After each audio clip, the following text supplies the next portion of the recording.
자, 오늘 실패했던 마가의 회복이라 이런 제목으로 함께 은혜를 나누겠습니다. 우리가 성령 강림절에 계속해서 사도행전을 함께 묵상하고 있습니다.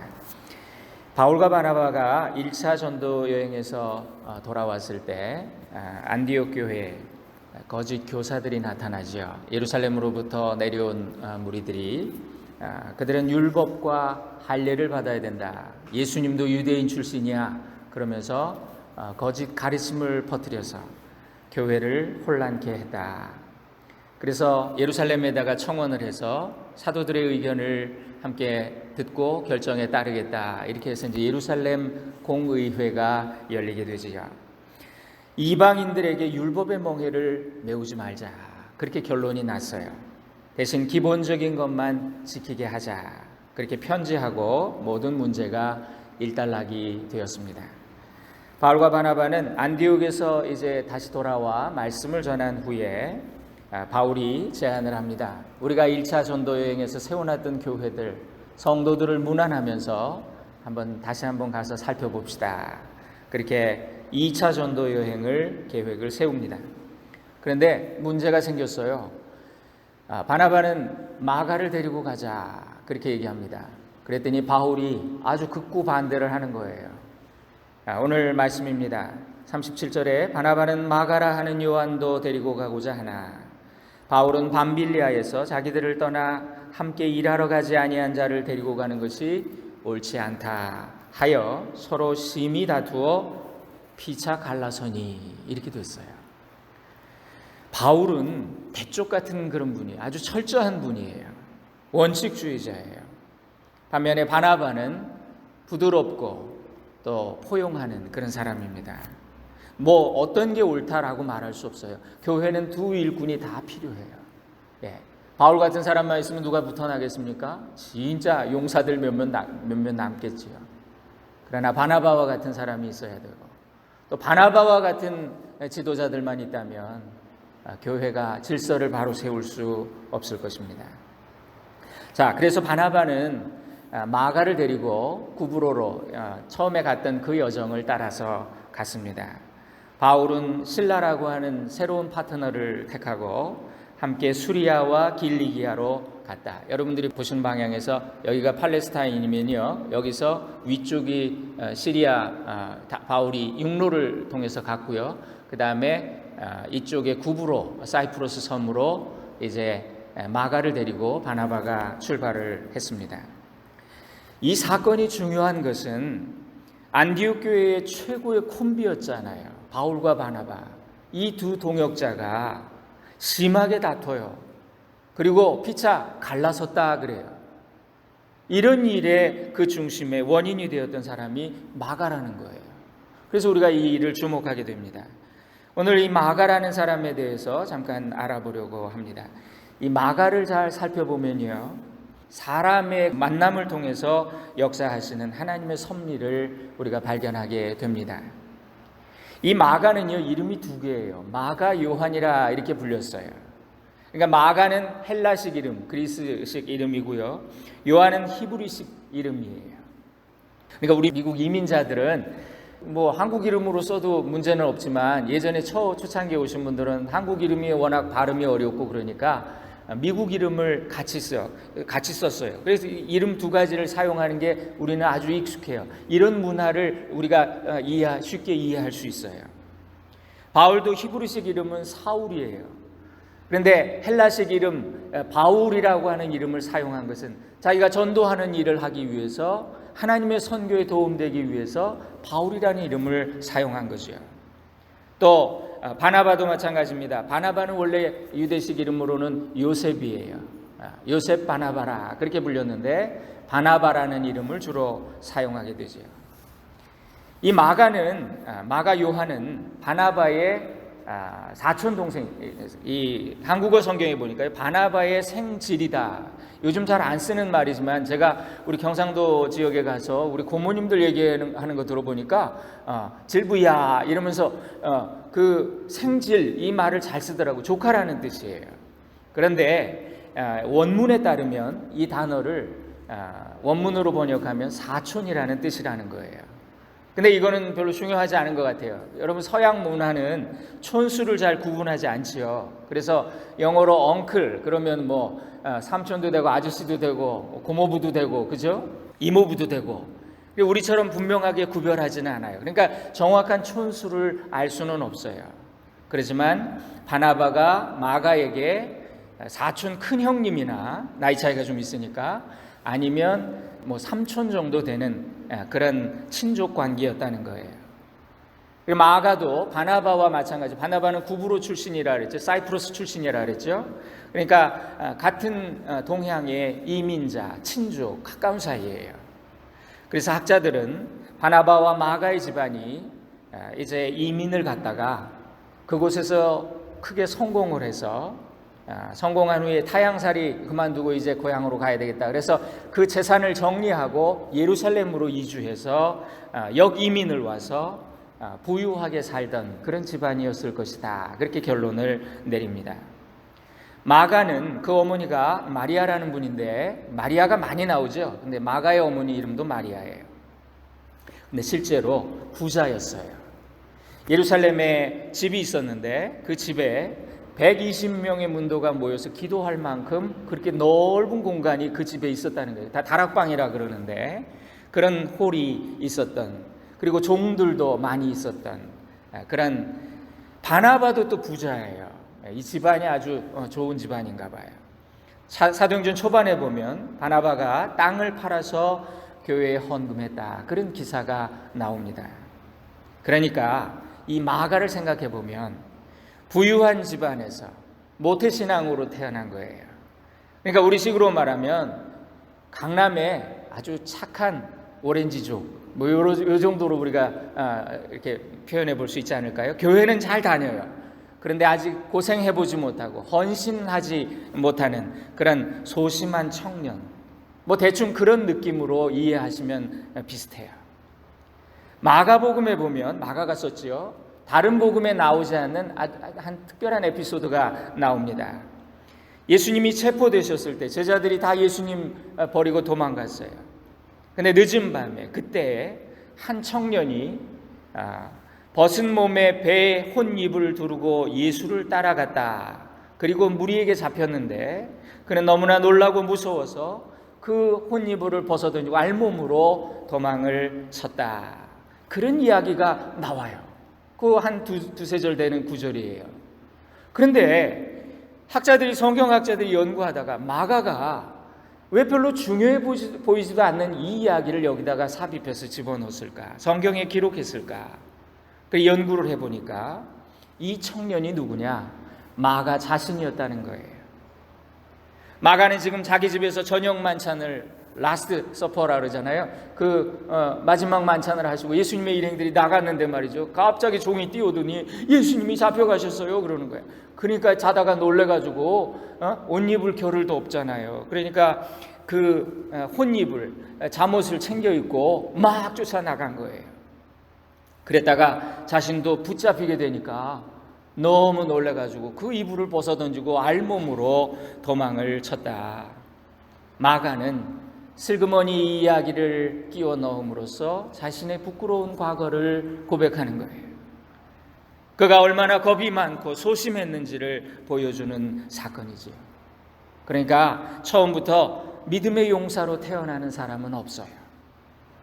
그런데 이 마가에게는 좋은 사람들이 옆에 있었어요.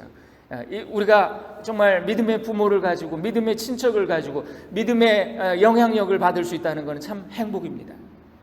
이 마가에게는 기도하고 자기 집을 내어줄 정도로 헌신하는 어머니 마리아가 있었고요, 또 자기를 잘 챙겨주는, 믿음을 격려해주고 챙겨주는 바나바 삼촌이 있었던 거예요. 이 교회의 리더고 영향력이 있었던 바나바가 어린 조카, 어린 동생, 정말 믿음이 약해서 늘 두려워하고 하는 그 마가를 신앙적으로 이끌어주는 거예요. 아직 어리숙합니다. 믿음도 굳세지 못해요. 너랑 나랑 같이 지내자. 내가 너를 위해 기도해 주마. 삼촌 보고 배워. 믿음이 자라기를 바라는 마음이 있었겠지요. 그래서 바나바와 바울이 예루살렘 교회에 갔다가 선교 헌금 전달하러 가잖아요. 안디옥 교회에서 모금하잖아요. 그러니까 흉년이 들어서 거기 갔다가 돌아오는 길에 마가를 데리고 안디옥으로 옵니다. 그리고 지난번 우리가 13장에서 함께 읽었어요. 바울과 바나바가 첫 번 선교 여행을 떠날 때 마가를 그 팀에 끼워서 수행원으로 데리고 갔어요. 그런데 첫 기착지였던 구브로섬은 마가에게도 고향이잖아요. 그래서 삼촌 저도 따라갈래요. 이래가지고 온 거죠. 그래서 사역을 마치고 막 어려운 일을 겪었습니다. 뭐 열매는 많지 않았지만 거기서 총독을 전도하죠. 그리고 이제 파포스라고 하는 곳에서 배를 타고 밤빌리아로 갔다. 버가에 도착했다. 그런데 성경에 보니까 버가에서 마가 요한은 그들에게서 떠나 예루살렘으로 돌아가고 그랬어요. 그러니까 마가가 거기서 무슨 일이 있어가지고 그냥 중도에서 포기하고 집으로 돌아갑니다. 사도행전의 저자인 누가는 그 사건에 대해서 정확하게 기록하지는 않아요. 왜 돌아갔는지, 무슨 일이 있었는지 설명하지 않아요. 그러나 학자들은 여러 가지 가능성을 제시합니다. 처음 장거리 여행을 하면서 마가가 굉장히 힘들었을 거다. 집이 너무 그리웠을 거다. 향수병에 걸렸을 거다. 또는 어떤 실제로 병이 나서 그래서 여행을 계속할 수 없는 상황이었을 수도 있죠. 또 이런 추측도 합니다. 마가가 이제 같이 삼촌 따라서 갔는데 삼촌이 팀장이시잖아요. 안디옥 교회 담임 목사인데 바나바가 바울이라는 사람이 갑자기 두각을 드러내면서 막 귀신도 쫓고 말이죠. 그래서 바울이 이렇게 주목을 받는 걸 보고 두각을 드러내는 걸 보고 마음이 상했다. 그래서 삐졌다. 그런 해석도 있습니다. 하지만 나중에 바울이 마가를 비난하지요. 여기서 보면 왜 우리를 떠나서 자기 길을 간 그 사람 선교여행 데리고 갈 수 없다. 그걸 보면 그가 어떤 불가피한 이유 때문이 아니라 개인적으로 힘들다는 이유 때문에 선교여행을 그만뒀다는 것이 타당한 추측입니다. 이 마가는 온실의 화초처럼 연단의 경험이 없어서 아직 어려움을 견뎌낼 힘이 없었던 거예요. 이제 처음 기착지에서 말이죠. 몇 가지 일 겪고 나서 지친 거야 벌써. 놀라 자빠진 거야. 이제 앞으로 가야 될 길은 해발 5,000피트도 넘는 그런 산을 몇 개나 넘어야 된다는 거예요. 그래서 포기하고 돌아갔어요. 근데 그 일로 인해서 바울은 마가를 이제 더 이상 신뢰하지 않게 됐어요. 그래서 2차 선교 여행을 앞두고 바나바는 사람 다 누구나 실수할 수 있잖아. 마가한테 한번 기회 더 줍시다. 그렇게 원했지만 바울은 이거는 팀에게 미칠 영향을 생각해야 된다. 그래서 마가를 데려가는 것을 극구 반대해요. 결국 두 사람은 찢어졌어요. 바나바는 마가를 데리고 갔고 바울은 실라를 새로운 동역자로 선택했습니다. 여러분, 우리가 신앙생활할 때 우리가 신앙 공동체에서 만났던 많은 지체들이 있어요. 그들 중에는 마가와 같은 사람도 있겠지요. 한때 실수하고 실패해서 넘어지는 경험을 하는 자들이 있어요. 그러다가 정말 사람들에게 실망을 안겨주고 본인도 낙심하고 난 이거밖에 안 되네 그러면서 의기소침하고 다시 일어나지 못하는 그런 사람들도 있어요. 그리고 그냥 교회를 슬그머니 나가버리기도 해요. 여러분, 마가를 우리가 생각해 보면 마가의 그 이후에 그러면 어떻게 됐을까? 이 마가는 어떻게 됐을까? 궁금해요. 그런데 하나님의 섭리와 인도하심이 놀라워요. 마가의 인생은 실패자요 낙오자로 끝나지 않았습니다. 하나님은 그에게 좋은 사람들을 붙여주세요. 바나바의 격려와 영적인 인도를 받은 마가가 회복이 돼요. 그는 복음 사역의 충성스러운 일꾼으로 변화됩니다. 이전에 그랬죠. 바울이 모든 사람들에게 오해를 받아서 저 사람 사울 아니야 저거? 아니 뭐 회심했다는 게 어떻게 믿어? 이러면서 그럴 때 바나바는 그 사울을 격려하고 그를 세워주었어요. 이처럼 바나바는 지금 이제 마가가 바울이 오해를 하고 말이죠. 저런 사람은 안 됩니다. 제외해야 됩니다. 그렇게 두려워하는 그 마가를 다시 품어서 영적으로 돌보며 이끌어서 그를 세워준 거예요. 후에 마가는요, 좋은 사역자가 됩니다. 바울과의 관계도 회복이 돼요. 마가가 바울을 떠난 뒤 약 10년 정도가 흘렀는데요. 그때 바울이 로마에 두 번 갇힙니다. 한 번 1차 때는 석방이 되는데 그 처음 갇혔을 때 수감 생활을 할 때 마가가 바울의 옥바라지를 하게 돼요. 여러 사람이 있었는데 그 이름들 중에 마가가 들어있을 정도로 그는 헌신하는 일꾼이 되었습니다. 그 후로 바울은 마가를 인정하지요. 그래서 바울의 편지 골로새서 4장에 보니까 나와 함께 갇힌 마가다 그렇게 쓰고 있고요. 빌레몬서 1장에 보면 나의 동역자 마가다 그렇게 쓰고 있습니다. 또 바울이 2차로 수감이 됐어요. 로마 감옥에 2차로 수감됐을 때는 이제 사형 집행을 앞두고 있었을 때입니다. 그래서 그때 디모데에게 마지막 편지를 보냈어요. 디모데후서 4장에 보니까 네가 올 때 마가를 데려오라. 그가 나의 일에 유익하니라. 이렇게 쓰고 있어요.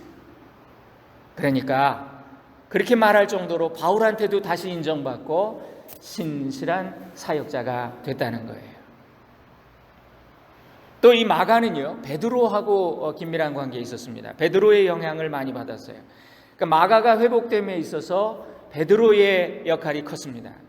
베드로는 예루살렘에 갇혔을 때 기억나시죠? 기적적으로 천사가 베드로를 깨워가지고 이렇게 2중 3중으로 감시망을 뚫고 밖으로 끄집어냈을 때 어떻게 했습니까? 맨 처음에 그는 마가의 어머니 마리아의 집으로 갔다 그랬어요. 거기 교회가 있고 거기 자기를 위해서 기도하는 회중이 있기 때문에 글로 갔어요.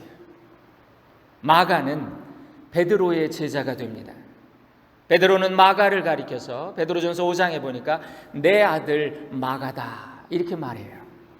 그러니까 바울에게 디모데처럼 베드로에게 마가는 아들 같은 존재였던 거예요. 사도 요한의 제자였던 파피아스라고 하는 감독이 있는데 그가 마가는 베드로가 로마에서 사역할 때 베드로의 설교를 통역하는 자였다라고 증언하고 있습니다. 그러니까 헬라 문화권 출신으로 이 마가는 아주 그리스 말도 잘하고 유대 말도 잘하고 그걸 자유자재로 통역하는 그런 일에 쓰임을 받았던 거예요. 우리의 자녀들도 이렇게 쓰임 받을 수 있기를 원합니다. 마가는요, 베드로의 수행비서 역할을 하면서 베드로를 통해서 많은 걸 들었겠죠. 예수님에 대한 정말 아주 생생한 그런 이야기들을 들었을 거예요. 예수님께서 행하신 그리고 전하신 말씀들을 아주 1차적인 사람을 통해서 듣게 된 거지요. 마가는 이 모든 것들을 잘 기록했습니다. 그래서 초대교회의 그리스도인들에게 전했는데 그것을 최초의 복음서라고 말하는 마가복음이라 그렇게 말해요. 마가복음은 첫 번째 쓰여진 복음서이면서 베드로의 제자 마가가 썼다는 거예요. 이레니우스라고 하는 교부는요, 마가가 베드로를 따라다니면서 듣고 배운 내용을 토대로 마가복음을 기록했다. 또 이렇게 증언을 하고 있습니다. 마가는 젊은 시절에 실패한 그런 사람이에요. 예수님 따라갔다가 알몸으로 도망쳤어요. 또 첫 번째 선교여행 따라갔다가 생각 없이 따라갔다가 중도 포기하고 사람들의 신뢰와 또 미움을 받았어요. 그것이 평생 트라우마가 됐을 거예요. 신앙의 낙오자요 실패자로 살아갈 수도 있었을 겁니다. 그런데 그는 변화됐어요. 하나님의 나라를 위해서 귀하게 쓰임받는 일꾼이 됐어요. 이 마가의 변화된 인생은 우리에게도 큰 도전을 줍니다. 여러분, 실패한 경험이 있더라도 낙심하고 주저앉지 말고 주님을 다시 바라보며 다시 일어나서 하나님 나라를 위해서 쓰임받는 일꾼이 될 수 있다는 교훈이에요. 주님은 늘 우리에게 세컨드 찬스를 주신다는 거예요. 또 우리 곁에 마가처럼 소심한 자가 있다면 우리가 바나바가 되고 베드로가 돼서 그를 다시 세워야 하지 않겠습니까?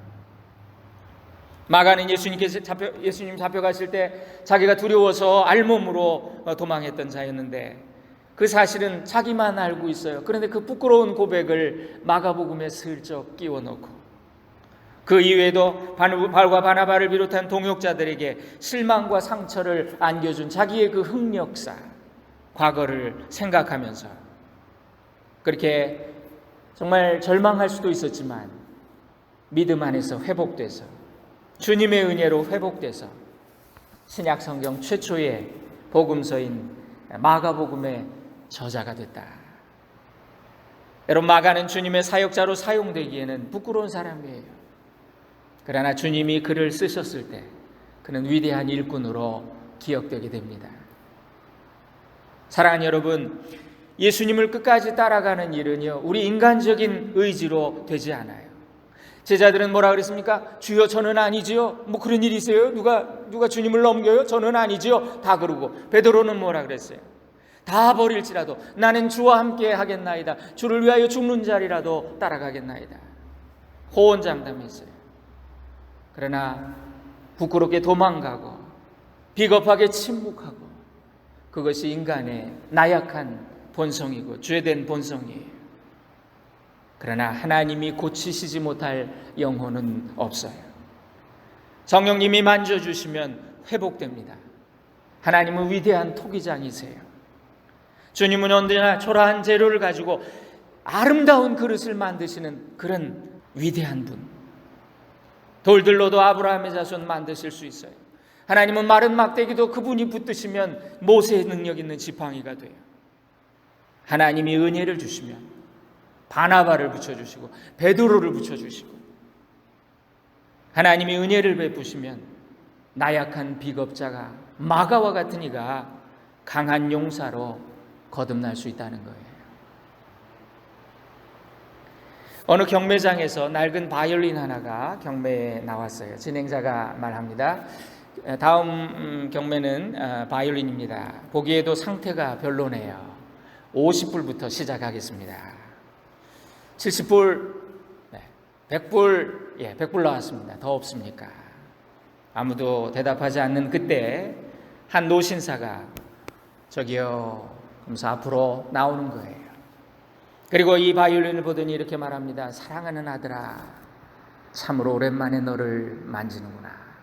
그러더니 끼깅 튜닝을 합니다. 그리고 연주를 시작해요. 기가 막힌 천상의 소리가 울려 나옵니다. 연주가 끝났어요. 진행자가 다시 말합니다. 경매 계속 진행하겠습니다. 100불 이상 있습니까? 1000불, 2000불. 결국은 그 바이올린이 수천 불에 팔리게 됐어요. 사람들이 수군거립니다. 뭐야 저거? 누가 저 똑같은 바이올린을 저렇게 가치를 바꿔놨어? 그러자 누군가가 이렇게 말해요. The touch of a master's hand. 거장의 손길이 닿았기 때문이야. 오늘 우리 교회도 이런 은혜가 임하게 되기를 소원합니다. 하나님이 도와주시면 우리도 회복될 줄로 믿어요. 마른 뼈들이 일어나 군대를 이루었다 그랬죠. 우리 성도들에게도 이런 간증이 있기를 소원합니다. 마가처럼 회복되고 또 바나바와 베드로처럼 회복시키는 그런 일꾼들이 우리 교회에 충만하도록 주님의 이름으로 간절히 축원드립니다. 기도하겠습니다. 사랑하는 주님, 마가의 인생을 보며 우리의 믿음을 다시 생각합니다. 나도 마가처럼 실수하고 실패했었는데 주님이 회복시켜 주셨습니다. 언제나 우리에게 기회를 주시는 주님, 탕자처럼 돌아와도 회개하는 자에게 은혜를 베푸시는 주님, 우리도 받은 은혜를 남들에게 나누는 베푸는 자가 되게 하옵소서. 마가와 같은 신앙의 열매를 맺게 하옵소서. 또한 우리에게도 바나바와 베드로 같은 좋은 신앙의 멘토들을 붙여주시기를 소원합니다. 나는 너에게, 너는 나에게 서로의 믿음을 세워주는 선한 역할 감당하도록 성령님 도와 주시옵소서. 예수님의 이름으로 기도 올립니다. 아멘.